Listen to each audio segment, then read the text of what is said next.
nephews, nieces, mother-in-law. Você sabe falar o nome dos membros da família em inglês? Bom, no vídeo de hoje eu vou ensinar isso pra você. Hey, gêmeos e gêmeas, aqui é a Bi e eu, junto com a Gi, minha irmã gêmea, somos as Gêmeas do Inglês. Teachers especialistas em descomplicar o inglês para você falar de uma vez por todas. E no vídeo de hoje a gente vai conseguir conversar bastante sobre membros da família em inglês. O básico quase todo mundo já sabe. Dad, mom, brother, sister. Mas e os outros membros da família? Bom, em inglês os membros da sua família são os seus family members. Family members. Ou você também pode chamar de relatives. Relatives, que são os seus parentes, tá bom? Esse é só um outro jeito de você falar sobre membros da família em inglês, tá? Você pode dizer essas duas palavrinhas. Os family members, eles são divididos em duas categorias, tá? Immediate family members e extended family members. Immediate family members é a sua família imediata, que inclui o seu pai, sua mãe, seus irmãos. E os seus extended family members são a sua família toda estendida, que inclui as pessoas da sua família por parte de mãe, por parte de pai, primo, prima, tio. Bora começar com a sua immediate family, a sua família imediata. Bom, para falar pai em inglês, você fala dad. E se você quiser ser mais formal, você pode falar father. Com a mãe é a mesma coisa, tá? Você pode dizer mom ou então mother. Você pode ser mais fofinho ainda para falar com seus pais e você pode falar daddy, ou então mommy, papa, mama. Sabe quando você tem um jeitinho especial de falar com seus pais? Eu tenho um jeitinho que até hoje eu falo com os meus pais. Chamo de papai, de mamãe. Inclusive me conta aqui nos comentários se você também tem um jeitinho diferente de falar aí com seus pais. Ah, e também tem uma palavrinha bem importante em inglês que é parents. Parents são os seus pais.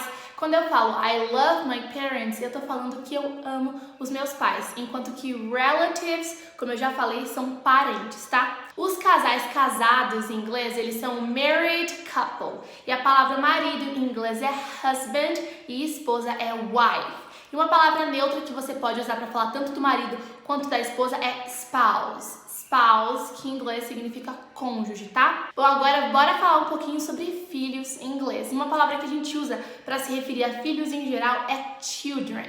Children, mas cuidado, porque além de significar filhos, por exemplo, my mom has 2 children, minha mãe tem 2 filhos, essa palavra também quer dizer crianças no geral. There are children playing outside. Tem crianças jogando do lado de fora. Então, filhos em inglês podem ser de forma geral children, mas você também pode falar son, ou então sons, para filhos do sexo masculino, e daughter para filho, daughters para filhas. Irmão em inglês é talvez mais fácil porque a gente fala constantemente em português que alguém, por exemplo, é seu brother. E irmão também é fácil porque a gente fala sister. Agora, se você quer falar dos seus irmãos e irmãs como um todo, incluindo os dois sexos, a gente fala siblings, tá? A Giovana é minha sister ou então a minha sibling. E se eu tivesse um outro irmão, eu poderia falar que ele e a Giovana são meus siblings. Essa palavra sibling funciona tanto para se referir a um irmão específico ou então para falar sobre um conjunto de irmãos, tá? Se eu tenho um irmão, eu tenho um sibling. Se eu tenho um irmão e uma irmã, eu tenho 2 siblings e assim vai. Agora, bora entrar nessa parte da extended family, da família estendida. Se os seus pais eles tiverem irmãos, eles são seus tios, e o tio em inglês é uncle, e a tia aunt. Uncle e aunt, tio e tia. E se esses tios eles têm filhos, você tem primos, que em inglês são cousins. Cousins e não tem distinção de sexo, tá? Primo e prima em inglês a gente fala cousin. Cousin. E continuando, sobrinho em inglês é nephew. Nephew e sobrinha niece. Niece. E talvez, gente, essas duas palavrinhas sejam as mais difíceis de decorar, tá? O nephew para sobrinho e a niece para sobrinho, porque são as mais diferentes, enfim. Bom, mas e agora se a gente quiser falar dos nossos parentes pela lei, que a gente ganhou quando a gente se casa, né? A gente ganhou através do nosso cônjuge. Quando a gente fala sobre essas pessoas que chegaram através do cônjuge, a gente usa o finalzinho in-law. Então, brother-in-law é o meu irmão pela lei. Esse in-law significa pela lei. Então ele é meu irmão pela lei. Ou porque eu me casei com alguém que tem um irmão, então essa pessoa se tornou meu irmão pela lei, meu cunhado. Ou porque a minha irmã, que é minha irmã, se casou com alguém que acabou se tornando também meu irmão pela lei. Ou seja, cunhado em inglês é brother-in-law. Cunhada, sister-in-law. E o pai e a mãe pela lei, ou seja, o sogro e a sogra, a mesma coisa.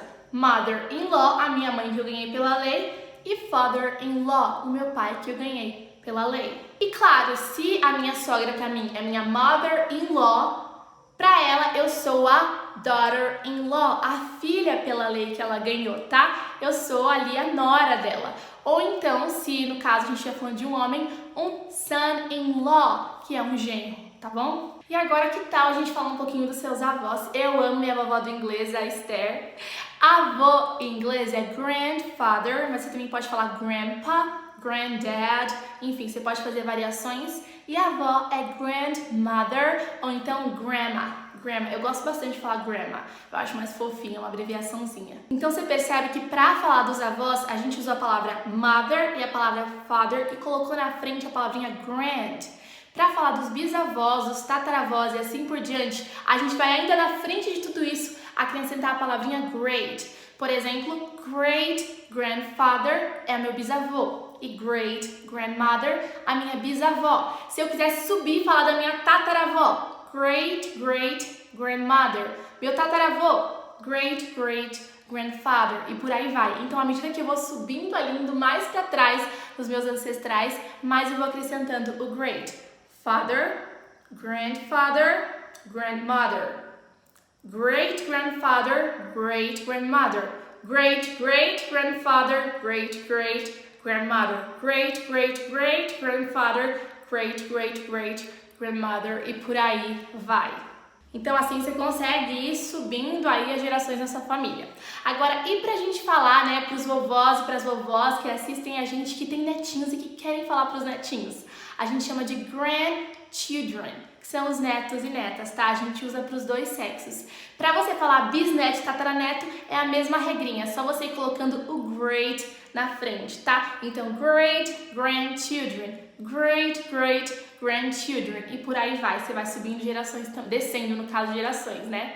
E antes de terminar, a gente tem que falar um pouquinho sobre uma outra categoria que é a step family. Step family é a palavra que a gente usa para falar das pessoas que se tornaram parte da sua família devido a mudanças na sua vida familiar. Essas mudanças podem incluir uma morte, um divórcio, né, uma separação. Então vamos supor que a sua mãe é uma widow, que é uma viúva, ou então ela é divorced, que é divorciada, e ela tá com outro homem que não é seu pai biológico. Esse cara, ele se torna seu stepdad, que é o seu padrasto, seu pai postiço. E a sua mãe se torna, para os filhos que esse cara já tinha, a stepmother, que é a mãe postiça. Você percebe? Step não tem ligação de sangue. A gente não tem mistura aqui de sangue. A gente simplesmente uniu porque teve uma mudança familiar. E assim como você pode ter um stepmom, um stepfather, você pode ter um stepbrother, que é o seu irmão postiço. Ou seja, sei lá, no caso da minha mãe, ela casa com um cara que já tem um filho, ele é meu stepbrother. Ou então, no meu caso, eu seria para ele um stepsister. Não tem ligação de sangue. Agora, se tem ligação de sangue, por exemplo, minha mãe se casou com um cara que não é meu pai e eles tiveram um filho. Ele vai ser meu meio-irmão, né? Por quê? Porque por parte de mãe ele é meu irmão, por parte de pai não. Aí a gente usa o comecinho half, que é meio. Half brother, meio-irmão. Half sister, meia-irmã. Deu pra perceber essa diferença entre o half e o step? O step não tem ligação de sangue nenhuma. Minha mãe se separou do meu pai, casou com outro cara que já tinha um filho. Esse filho é meu stepbrother. Agora, se a situação é outra, minha mãe separou do meu pai, casou com outro cara e juntos eles tiveram um filho, esse daí é meu meio-irmão, é meu half-brother, que é diferente do meu stepbrother. Deu pra entender, né? Inclusive, gente, no filme da Cinderela, ela tem várias stepsisters, ou seja, irmãs super malvadas que não tratam ela bem, que chamam ela de Cinderella, mas que não são irmãs de sangue. É porque o pai dela casou com uma mulher que já tinha filhas. Ah, e se você também considera membro da sua família madrinha e padrinho, se você tem uma madrinha ou um padrinho, madrinha em inglês é godmother e padrinho godfather. Ok? Eu espero muito que essa aula tenha te ajudado a entender toda essa questão da immediate family, a família imediata, a extended family, entender essa coisa da step family, né, dos membros da sua família que são step, o que é half, o que é esse finalzinho in-law, né, que a gente usa para as pessoas que chegaram até nós através do nosso cônjuge. Espero que tenha ficado tudo bem claro para você montar aí sua árvore genealógica. Conta aqui embaixo um pouquinho quantos brothers or sisters, que são siblings, você tem, se você tem uma mother, um father, se você é próximo ou se você tem cousins, enfim, conta um pouquinho sobre sua família aqui embaixo para que você já consiga a hashtag aprende, aplica, aprender e aplicar. Eu espero muito que você tenha gostado desse tutorial completo sobre família em inglês e a gente se vê no próximo vídeo. Take care!